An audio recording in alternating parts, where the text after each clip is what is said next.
2 o'clock. So if we want to make a prompt start, we should start now. Okay. So good afternoon to everyone. My name's Susie Scott. I'm the Everyone's Children manager here at Glasgow Council for the Voluntary Sector, and I've been delegated to do the welcome to the first session in our new series of Our World Reimagined, and these events will feature key leaders and thinkers with big ideas, so we're very excited about it. And this first event has sold out and has actually been sold out for a couple of weeks now. And if you want to book for the next event, you have to get your skates on because there's a handful of tickets left. So over the next 3 months, we'll be talking about a whole range of exciting ideas, and they're all visions of a different and reshaped society. And we hope that that helps us to think about how we move forward post-COVID. We're starting off with Neil, who's be talking about community wealth building, and Neil will be in conversation with journalist and broadcaster Penny Taylor. Penny will do more introductions in a moment. And the sessions, I think you'll have seen as you came into the room, are being recorded, and we're going to make them available online later. We've chosen a webinar format for these sessions, and that's a little bit different to your normal Zoom session. So you'll see that you can't see any of the participants, only the people who are organising the session, and some of them have switched their videos off. You'll probably find it better if you use the speaker view. So if you look in the top right-hand corner of your screen, if you scroll over it, you'll see the speaker view, and that will just put the speaker in prime position on the screen. There won't be an opportunity for you to raise your hand and ask questions because it's very tight timing and there's a lot of people in the room. So what we'll be doing is if you hover over the bottom of your screen, you'll see next to the chat button, there's a Q&A button, and we'll ask you to use the Q&A button to ask your questions. And you can start asking questions now. You can wait till Neil's speaking. You can ask them after Neil's spoken. But what will happen after Neil has spoken is that Penny will pick up those questions and she will ask Neil the questions that you've been raising. If you want to continue the conversations afterwards, we've set up an online forum called Glasgow's Third Sector. It's on the Mighty Networks platform, and we'll send you the link to that afterwards so you can join in discussions when we after the session. We're going to finish the session today with a response from the third sector, which will be made by Peter Kelly from the Poverty Alliance. We're aiming for this session just to last for an hour, so I'm going to stop now and hand over to Penny, and she's going to introduce herself and Neil. Hi everybody. I don't know, I hope you can hear me. I'm not on mute, I think, so that's okay. My name is Penny Taylor, and it's really a great privilege to have been asked by Glasgow Council for Voluntary Services to be involved in these discussions. My background is as a health and social care specialist, working in Scotland for longer than I will care to confess to, but I am absolutely passionate about the conversations we're going to be having. Before COVID, I was writing about inequalities the gap between rich and poor never having been greater than it was even then, and the impact on life expectancy in Scotland. We're starting to see that stall and even fall for the first time in modern history. So even before COVID, there were things happening that we needed to address. COVID, as we all know, have brought us into sharp focus and are going to make the response even more difficult. That's why we need these big ideas. Our first speaker is somebody that's worked around these areas and these tricky discussions for a very long time. Before we move into hearing what Neil McIntyre has as his big idea, if I could just ask everybody, if you would turn your phones, if your speakers and you're hearable, turn your phones to silent, but we're really encouraging the tweeting action. Use the hashtag OWR if you're hearing stuff that you want to share out there more widely, because I'm also passionate that everybody has to join these conversations. This hour is going to go incredibly fast, so let's go for it. Let me introduce Neil McIntyre. Now, he's Chief Executive of the Centre for Local Economic Strategies, otherwise known as CLES. Neil, can you describe to us, before you start, what is CLES? Yep, great. Well, afternoon. Hello, thank you, Penny. Thanks, GCVS. CLES is the Centre for Local Economic Strategies. I'm the national organisation for local economies, but we believe the economy is no worth a puff if it doesn't work for people, place and the planet. So we're a kind of think tank, but we're more focused on doing things and putting practical action. We've been going since the mid-80s, and we work across the United Kingdom and increasingly Europe and beyond. What's your involvement with them as Chief Executive? Have you haven't been there since the beginning then? No, I've been here 20 years. You know, you land in a job and you're so fortunate to be in it. That's what one of these lucky people. 20 years. I'm the third director of CLES. Well, we had 3 in our history. So no, I've not founded it, but I've been around the block a long time in CLES and in the whole community regeneration, economic development world. Excellent. And you can also give us a kind of international perspective on it, I think, which is going to be really useful. Well, if it's okay with everybody participating in this, let's ask Neil to outline his big idea. Take it away, Neil. Great. Well, I'm going to talk about community wealth building, which some of you may have heard of, but it's a movement that's grown across the world and now in Scotland. And I want to take you all back to where I first came across community wealth building, or started to think about community wealth building. And it happened about 14 years ago, before austerity, before the global financial crisis, before COVID. And I visited a local authority and a director of an economic development and regeneration. The council at that time, 14 years ago, was focused on improving the economic fortunes of the place, dealing with poverty, inequality, attracting investment, helping businesses, upskilling local people. An era of regeneration. Quite a lot of public money flying around in those days, you'll remember. And I asked him, how's it going? And he said, great. New business park, public sector invested in new public realm in the high street. They've got a new store, a big anchor, national store in the high street, a more attractive place to invest in. And I'm going, oh, that sounds great. I said, that sounds brilliant. So the place is on the up, the people are on the up. And he goes, well, you know what? I don't think it's really changing people's lives. That lots of the jobs we're getting are low paid. We've spent a lot of money, but it doesn't really land here.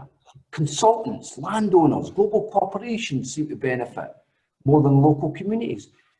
Maybe the system hasn't changed here. And that story's been repeated in many places. Public spending, investment, economic growth. Yeah, the growth.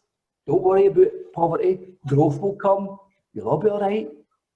Supposed to trickle down, doesn't happen. The wealth seems to use a Scottish phrase, the wealth that's created seems to scooshes away to somewhere else, doesn't land in communities' pockets.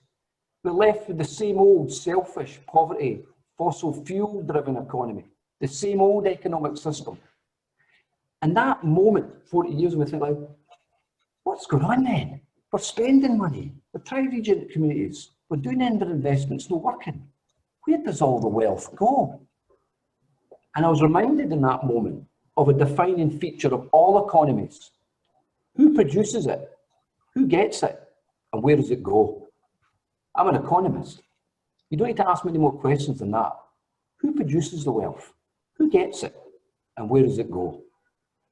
Regeneration and growing the economy is of no use whatsoever if the people don't actually benefit. So, community wealth building, it's simple. It says, let's cut to the chase. Let's cut to the chase here. Let's cut through the nonsense. Let's make sure more wealth sticks and doesn't scoosh away.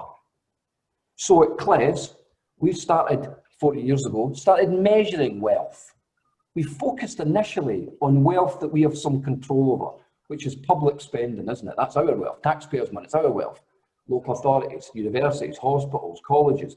That's all money that we have some say over. Yeah, it's our money, it's taxpayers' money. And we started to think, where does it go? Who produces it? Sorry, who gets it?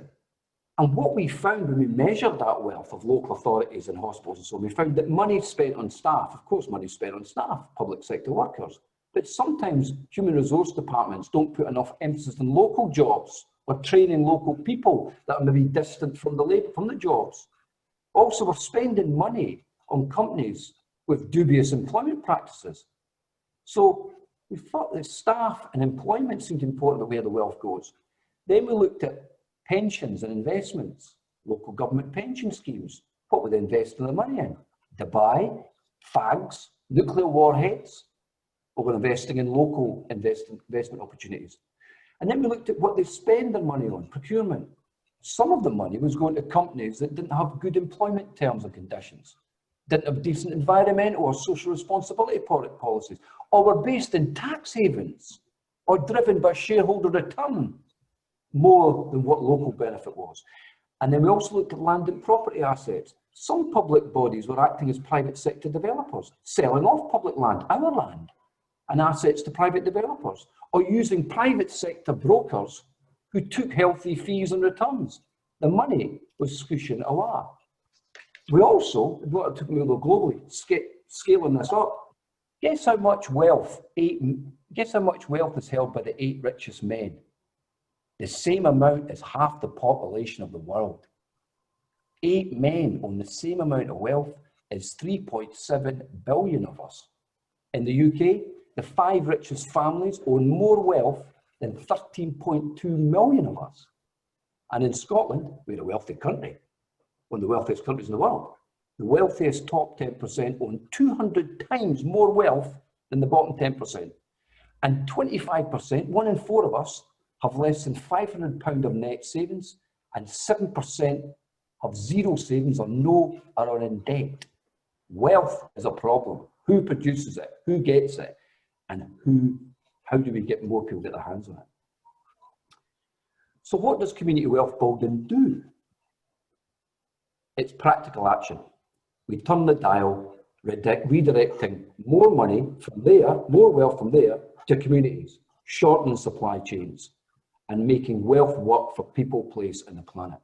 So we work to change human resources, procurement, land and property assets, and financial investment activity to make sure that wealth is used to build up people, local areas, and communities.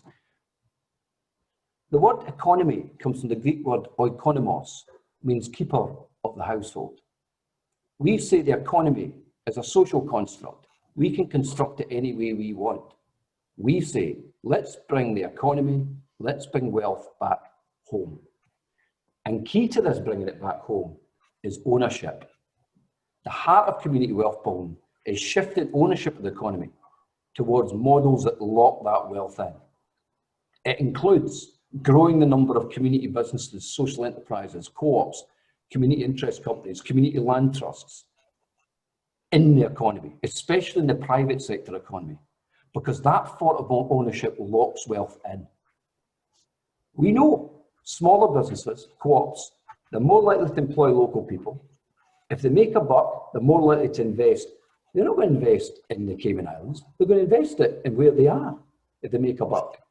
And they're also more likely to have local supply chains, that multiplier effect. We know, for instance, that almost if you have a large firm that gets a public sector contract, it's less likely to have local benefit than if it's a local firm.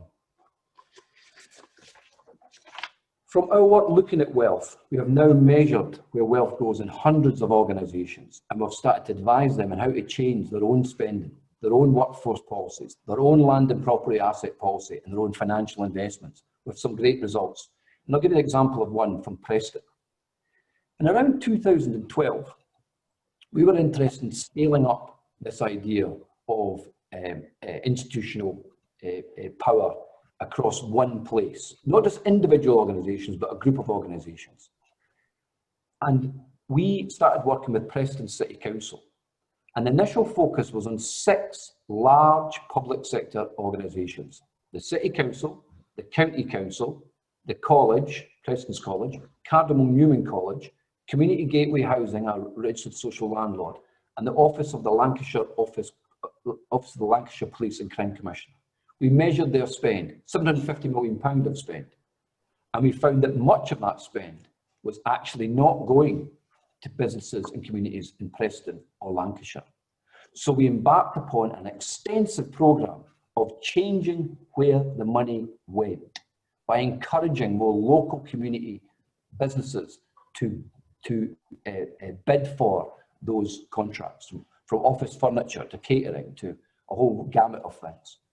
And in 3 years, we made a shift from 5% of spending in Preston to 18% in Preston. That's an increase of £74 million back to the Preston economy.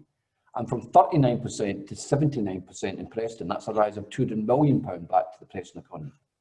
And since that work in Preston, we've started to focus on other aspects of community wealth, but much more: land and property assets, finance, growing cooperatives, developing progressive workforces. And they've now been joined by dozens of areas across the UK and beyond, from London Borough of Newham to Sunderland, from Torbay to the south coast to Birmingham, Brighton, and of course it includes North Ayrshire now, who are the first community wealth building locality in Scotland. And my organisation and I work with North Ayrshire, and still do, to produce an assessment of the community wealth and to help them. And of course, community wealth building is now featured today in the Scotland Programme for Government. And I am now being part-time seconded to the Scottish Government 2 days a week to help with their rollout of community wealth building. And there's going to be 5 other areas across Scotland that will be taking forward community wealth building. So what we have with community wealth building is a practical, action-focused activity to deliver well-being economy for all the people of Scotland. And it's about ensuring, through practical means, that the economy and wealth genuinely works for all of us. Thank you, and I'm looking forward to hearing your questions. Fantastic. Thank you so much, Neil. There's a great deal to pick up in what you've described there. Before we get on to answering, there's a couple of questions have come up in the Q&A, a third one. Don't forget also, and I should have reminded you, please forgive me, that you can also use the Q&A box, you know, to put and to share any thoughts as well as Twitter, and the hashtag on Twitter is OWR big ideas. So I should have made that clear at the start. Neil, you talk you know, very persuasively about community wealth building.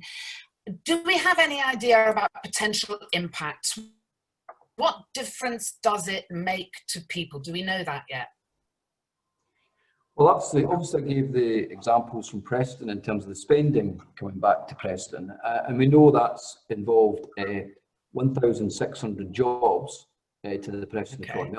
That's the estimate. Also, 4,000 people are receiving the real living wage that hitherto did not receive the real living wage. Preston also has moved, was one of the fastest improving cities in England last year. We know from countless examples that turning the dial on community wealth building delivers demonstrable actions, demonstrable outcomes in terms of jobs and retention of wealth. So it clearly works. And those might also then translate into well-being, health outcomes. You know, this is long-reaching and far-reaching potentially. Well, absolutely. What's been encouraging about community wealth building, it's about economic system change. It's changing the economy. And what we're finding is that with NHS England particularly interested in this, in terms of they see the NHS and its land and property holdings, its workforce, and through its spending, as a huge potential of how that could be unleashed to actually affect change within the communities. And also we know that if you're running a job or you've got economic security, you're less likely to be ill. So it's a no-brainer to improve the well-being economy of individuals and communities. Thank you. Now, let me pick up some of the questions that have come in from participants in this session. Yvonne McBride says, one of the core principles of CWB, in other words, community wealth building, is fair employment and just labour. But with many, if not most, anchor organisations facing cuts over the last 12 or more years, when focusing more on delivery of statutory provision, where do you see the opportunities for job creation, sustainability, and small business startup or even survival under the CWB agenda? Yvonne, that's a big question, that. Clearly, there's a lot going wrong with this economy in terms of wages and employment, and there's a lot to change. What community wealth building offers is to start somewhere. And it seems what we're trying to do here is look at all those global corporates and all those large multinationals that provide everyday goods and services that we have. We say, could we get more community enterprises, community organisations, and social enterprises who provide some of that, who are some of those suppliers and producers of those goods and services? That has to be the way. And I think we need to not rely so much on the large suppliers, the large global suppliers, and start to create a more diverse set of supply. And that will come with a jobs dividend, I feel. We've seen through COVID how these reliance on large corporations makes us very unresilient. And I think it's in our interest to start to create more suppliers. And I think decent wages are a key part of that.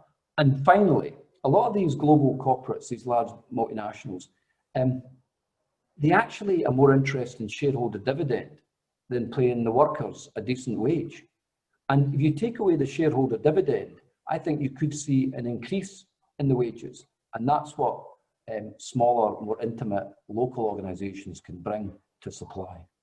Thank you, very interesting. Ralph Leishman makes a comment. You described various examples of kind of company structures, if you like, that lend themselves to community ownership.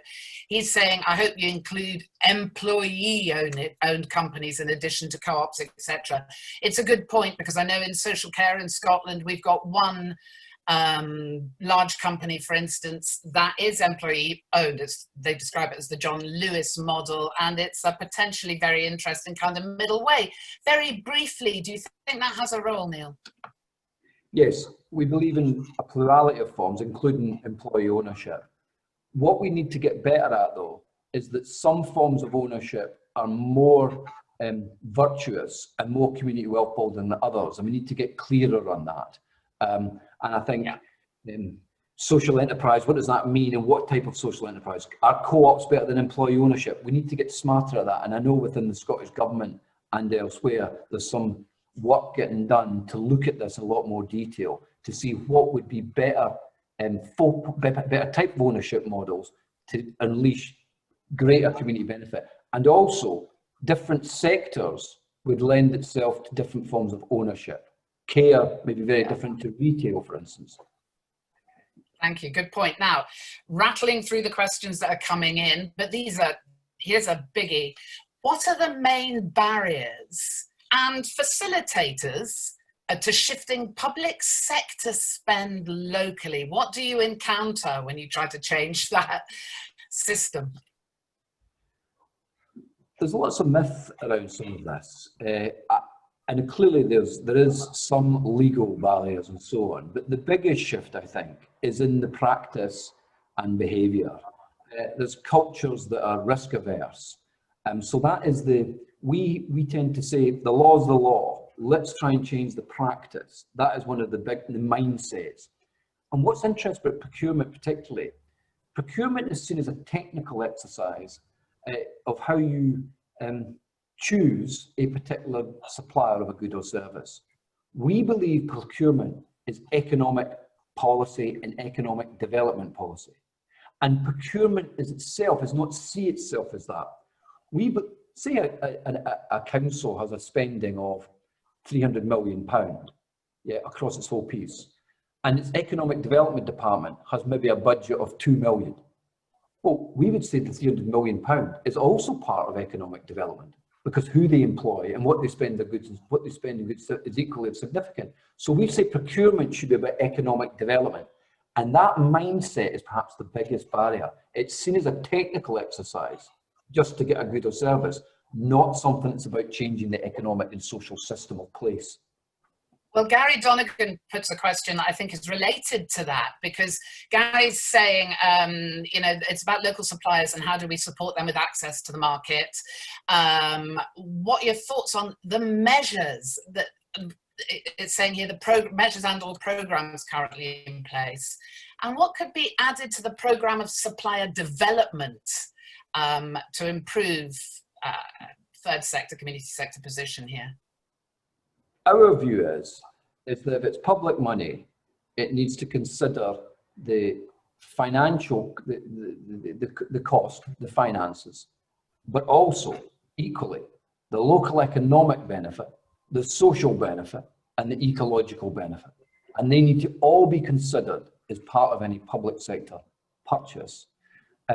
In fact, we also argue, though it's not happening in any particular jurisdiction at the moment, it's policy. We say that anyone that wants to enter enter the market to deliver a public sector good or service should have a license to operate. If they're not paying fair tax, they've not got good employment, they've not got good environmental legislation, they don't look after local community benefit, then they don't get into the market. They need to have that as an a priori step. What was the second part of Gary's question? Well, Gary's basically saying, you know, what do we have, what are the measures, which I think you've answered, and how do we support then supplier development? Because we're going to be talking about, you know, if this were to work, small organisations springing up. It's an entrepreneurial model. People are going to need help. Yeah, no, and it does work already, Penny. It's already happening. It's just at scale that needs to happen more. Yeah. What Gary's touching upon is, I think we need to think about the architecture of support for the wider inclusive ownership models. We have got some great stuff in Scotland, but I don't think it's big and it's serious enough. In Catalonia, we have a social and solidarity and economy unit, which is like Business Gateway, but for co-ops in the social economy. It's a place where you get finance, it's a place where you get support, it's a place where you're seeing that sector, not as the fluffy bit, it is the main economic sector. And until we get to that mindset, we won't be able to deliver on the social and economic justice and ecological questions unless we start to see the social economy as the mainstream economy. All economy. And arguably it needs explanation for people as well to get them to encourage people to see how they might play a role. But let's move on because we're getting a lot of questions here. Fiona Sinclair has asked, but I think you've answered this question. However, if you can think of any others, she's asking, what are the main barriers to introducing more CWB in Scotland and or Glasgow? But we've got viewers here from Wales as well. Welcome, Wales. So, you know, this applies across the board, yeah? I think you've identified the main barriers, yeah. I would say, yeah, I mean, the barrier here is that Scotland, in my view, has great policy. It has good strategy. It has clever people. It's people that want to do the right thing.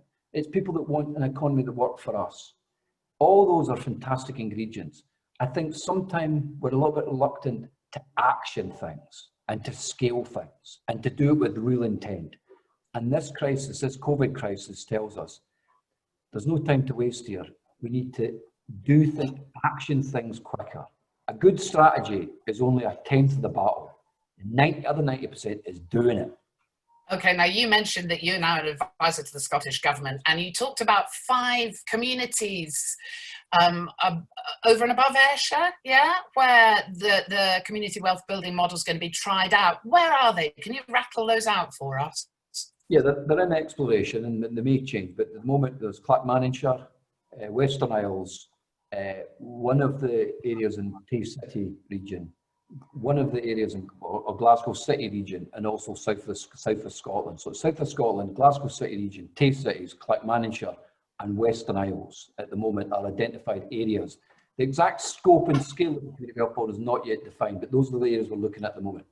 And it's great to be hearing about action, but as CWB czar in Scotland, if we may call you that now, are you going to expect to see, I mean, what are the timescales on these pilots? Because everybody's sick of piloting, I think, out there. Yeah, we're calling them pilots, but in a sense, it's just a place to start. I mean, the idea is that a rapid action plan is produced within 2 months, and we start to identify two or three elements that we start to turn the dial on across those 5 parameters I mentioned. It will either procurement, land and property assets, finance, workforce, or the ownership. And we'll look to identify real things that we could actually change. And I would expect, compared to the other areas of work, we'll start to see some outcomes within a matter of months rather than years.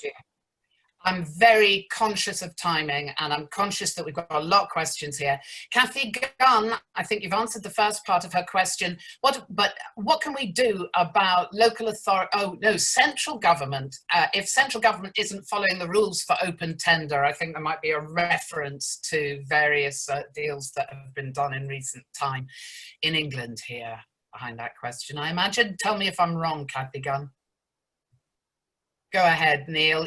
You know, what do we have to do if central government's going to ignore rules about open tendering? What can we do? What hope has anybody got? I don't know the specifics, but for me, procurement needs to be democratised. Yeah. You know, we need to make decisions. Our money, and every single pound needs to be looked at in proper rules and proper process that democratised. And anything that's back door or whatever, I don't think is helpful in advancing a good use of public money.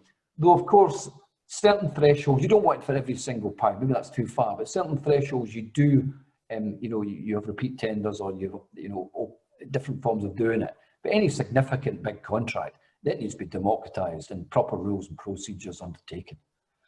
Here's somebody asking a question basically about, you've referenced the Preston model, which appears to have been anchor organised focused, while Cleveland was mainly worker and community driven. If Glasgow was thinking about pursuing a strategy like this, should it be approaching it from both ends, or is one more effective than the other?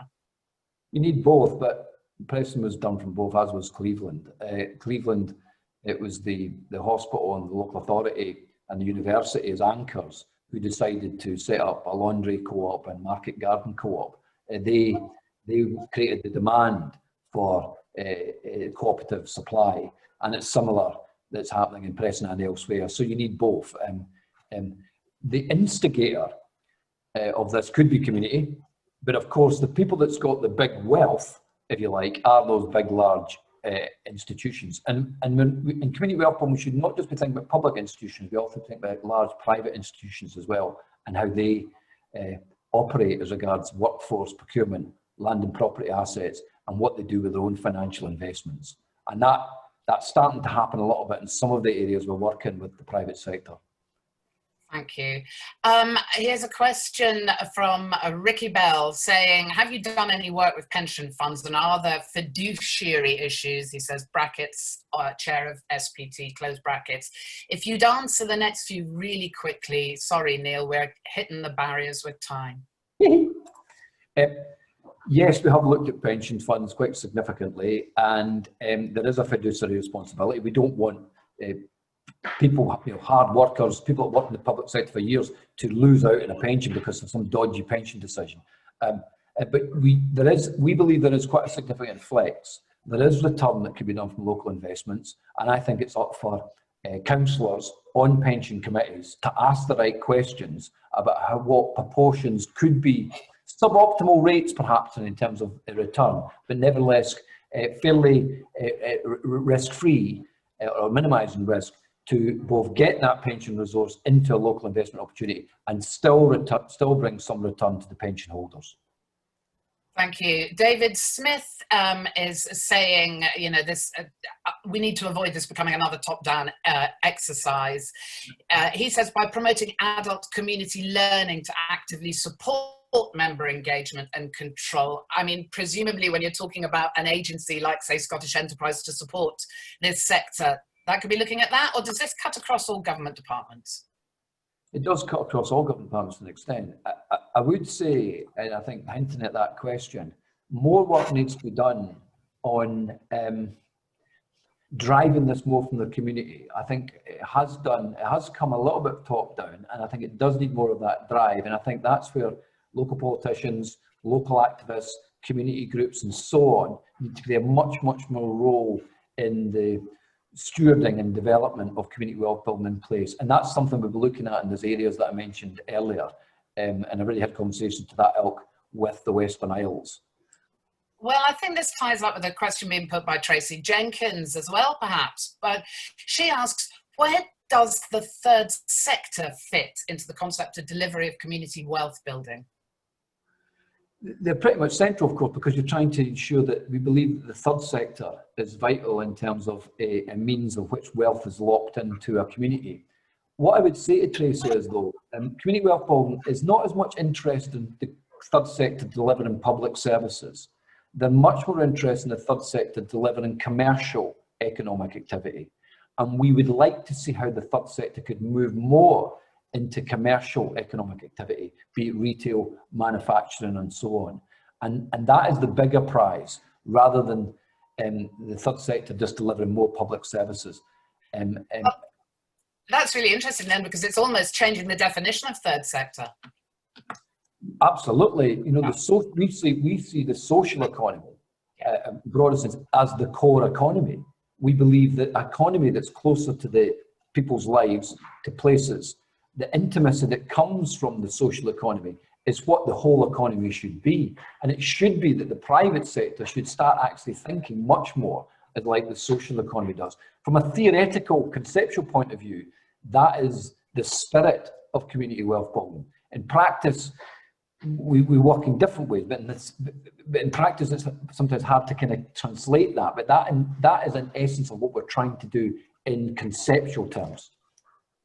Thank you. Another question is, to what extent have various regulators perhaps hindered your attempts at economic system change towards CWB? Are regulators a problem? Well, you know, I wouldn't say regulators as such, because regulators enforce law. I would say there's more bureaucratic or forces that perhaps do very well out of the old economy. People have done quite well out of a laissez-faire attitude to the economy. People have done very well out of government contracts. People have done very well from shareholder dividends. People have done very well out of investment from our public pension funds in particular types of economic activity. They have been, and increasingly, quite vociferous against community wealth building, calling it protectionism, calling it some kind of socialism, calling it some kind of, you know, you'll ruin us all. And we spend a bit of time at CLES counteracting some of that negative force. So I wouldn't say regulators the problem, more the general mainstream or in particular neoliberal economic economists and economic thinkers. Thank you. Here's a couple of questions that I'm going to tie together. One from Linda Gillespie, who basically asks, what do we mean by local? What do you mean by local? Because institutional anchors make sense and it's clear how communities benefit, but is there a difference when you're dealing with metropolitan areas like Glasgow and Edinburgh? And a related question, I think, is how do we rebuild the trust between local authorities, you know, the ones that are keen to embrace CWB, and communities that need rebuilding? So you've got the one, yeah. Well, yeah. By local, I suppose it's like the Russian doll. It's like, you know, they all fit within each other. Local is where there's an identification, I suppose, with a particular geographic setting where you have a relationship with.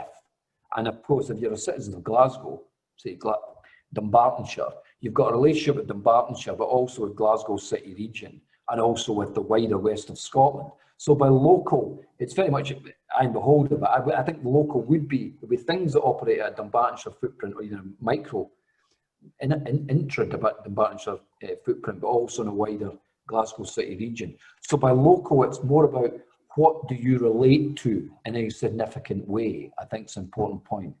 On the trust point between local authority and communities, I think community wealth building is a way to try to help with some of that trust issues.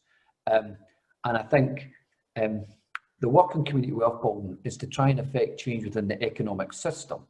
And some of the problems, it's not the local authority's problem, it's actually how the wider commercial and private sector economy functions and the function of how global corporates function. And it seems to me that local authorities and communities could come together to work together to create a better economic system for their place. So I think there should be trust built up through the prism of community wealth building. If it, presumably, again, if it's done right. If it's done right. That's, I suppose, one of the challenges, how people interpret it. But because we've got literally kind of 4 or 5 minutes left on this. Who were the key decision makers who started making different decisions in the organizations where you've seen this take hold? And what were the drivers that meant that they moved the way they work? These are the commissioners, the people that are operating differently to build the community wealth. Look, individuals in these institutions who have empathy in their hearts, and that could be anyone, and we do need politicians who, fueled by their electorate, the citizens that elect them, and understanding that they want to change the economy in some way to work better for them, and also officers, I think, or officials who want to take forward those political ambitions, but also understand that maybe the ways they've done things for a number of years have not actually worked very well. And you know, to name, you know, people I can name who are unsung heroes, you know, who the Deputy Chief Executive of Preston, Derek White, he was a dogged supporter of this because he knew after many years that he could turn the dial on some of the problems of poverty. Matthew Brown in Preston, the councillor, they're very important. But also the Director of Procurement, Andy Ridoff. Nobody knows Andy Ridoff. Fantastic. He got the bit between the teeth and went for it. But all of community wealth building needs to be supported by this community sort of sense that we want this economy to work better for us. And those officials and politicians would be, in a sense, taking forward the desire of the community. That we could do with so much longer to talk and to address the detail of the questions that are coming through. And I'm very many apologies if I'm not able to ask all the questions being posed, but there will be a way, I'm sure, of picking that up later. But Duncan Thorpe says, is CWB the best approach for our economy? How does it fit alongside the well-being economy approach, resilience economics, the inclusive economy, etc.? In other words, is it a fashionable buzz concept, or is it the best one? There's a danger it's a fashionable concept, but all I can say is as the main sort of protagonist and advocate of community wealth building over a number of years now, is that we see community wealth building as the means, the practical means and action to deliver on a well-being economy, resilient economy, inclusive economy, whatever you want to call it. For me, a well-being economy is a fantastic thing to aim for, and it's a concept. Community wealth building is a concept, but it comes with a whole array of actual practice. And so what I would say, it's the means to deliver on the new economy, however you want to call it. And I have been driven throughout this community wealth building experience by thinking, but more importantly, doing. The issue here is practice, getting on and doing it. That's what community wealth building is attempting to do and has done to date. Now, if I may make an executive decision and ask one more question, sorry, Peter, not to come to you exactly when you're expected to be being come to. But there's obviously a bit of sensitivity perhaps around some of the concepts you're discussing, and somebody's asking here, you know, how will CWB affect the small micro private businesses already established in a community? You know, is CWB possibly going to work against them by creating community-owned competitors? You know, is that a danger that you see, Neil? It's not something that's, it is a danger, but the bigger danger is that if we continue on this path, is the monopolies and oligopolies taking over large swathes of the economy, particularly in light of COVID-19. So the bigger danger is actually, and they're swirling around, equity, vulture capitalists are swirling around lots of distressed businesses at the point in time looking to gobble them up. And so that's the bigger fear. I wouldn't be, by that point, I wouldn't be scared by that if it does pass, because I think competition is good. It'll improve quality, it'll improve price, and I think it's something to relish, that you have to compete with a community-based organisation rather than competing with some global Inc. or some fly-by-night huge up corporation that has no affinity to that place. Thank you. Now, there's some questions that I think we've touched on, so we won't go back over those. Are you still there? There may be an opportunity to answer those online. But here's a final comment from Sharon Colvin. So rather than private sector taking on third sector principles and values, as this is now impossible, she says, the third sector take on the private sector role and make money that's reinvested. Is that one way of summing up what you're describing? In part, that's the direction we want to take. The third sector, we are fully supportive of corporate social responsibility from the private sector, and that should be embedded.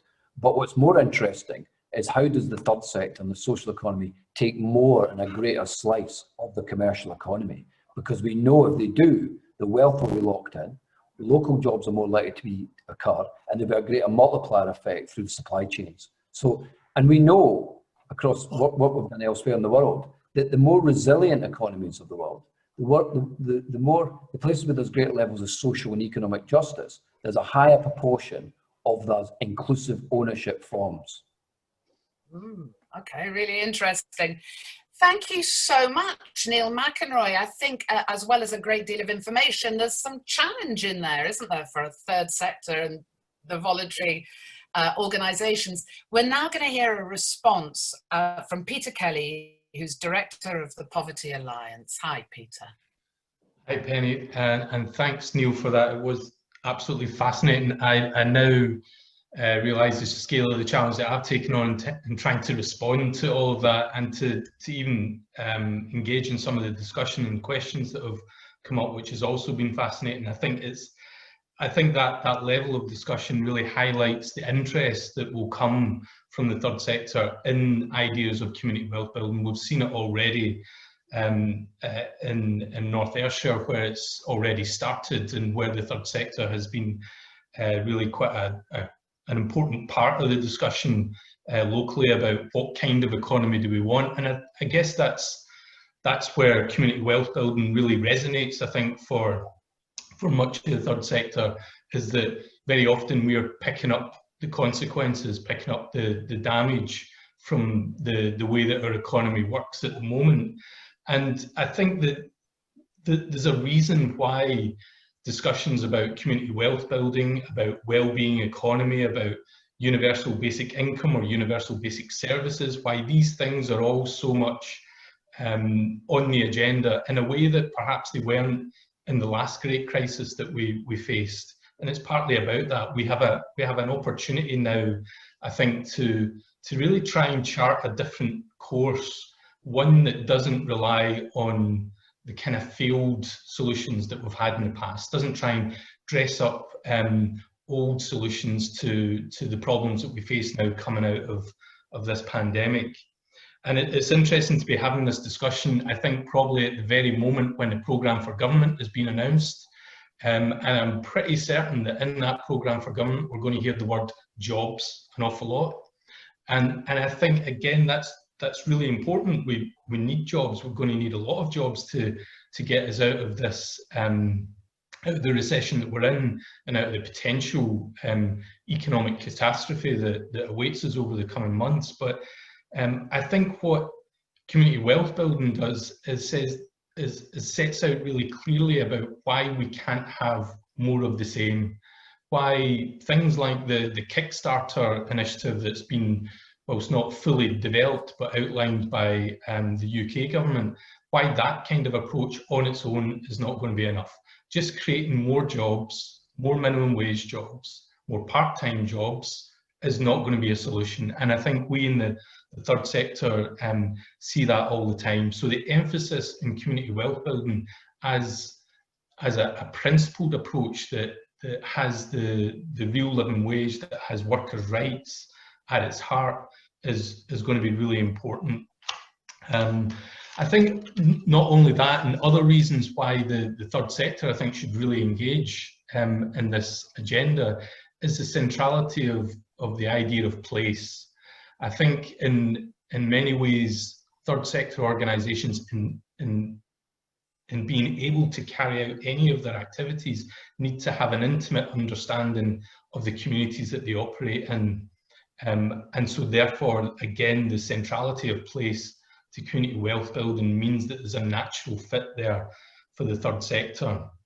But I think overall for me, and I guess this came through in some of the discussion this afternoon, those issues of ownership and control are really what it's all about. I mean, we have seen for too long in various waves of regeneration that have taken place in Scotland and in the UK and across the world, in fact, the way that money is invested and then flows directly back out of the communities where it's supposed to have an impact, that kind of approach doesn't work. So I think when we're looking at community wealth building, we see a real opportunity to do things differently. But there are going to be real challenges, and we shouldn't underestimate that. So we're going into this recession. There are going to be many voices that say, now is not the time to do this. Now is not the time to have a programme that emphasises the real living wage, or that emphasises redistribution of power or control in local economies. But I think we need to, those of us who are committed to a progressive and alternative agenda, need to stay strong on this. We, Poverty Alliance and others, launched a living wage campaign more than 10 years ago in the grip of a recession. It's been phenomenally successful. I think community wealth building needs to do something similar. I think we also need to recognise the challenges that exist for the third sector at this point as well, and those need to be resolved in some ways by a greater emphasis through community wealth building on co-production. So the idea that the third sector organisations, small local community-based organisations, can engage in some of this work in the same way as bigger, better resourced organisations or than private sector organisations isn't the case. So we need to think about that element of co-production.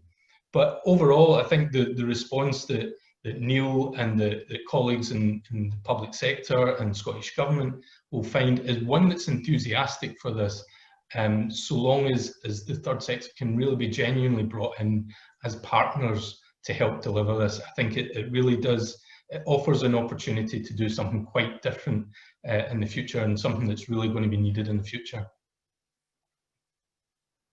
Thank you very much, Neil. I wonder whether, I mean, this is an unexpected intervention, but, you know, to come back to you, in response to Peter, are you heartened by that response and by the questions you've received? Are they different in Scotland from what they might be elsewhere? I was very heartened by that, and no surprise really, because I'm also a big fan of the Poverty Alliance and Peter, but as usual, very telling. And I think the point he made about the campaign, that he's been so successful in a number of years, I think we do need to learn from that in community wealth building. And how does it align to those progressive campaigns?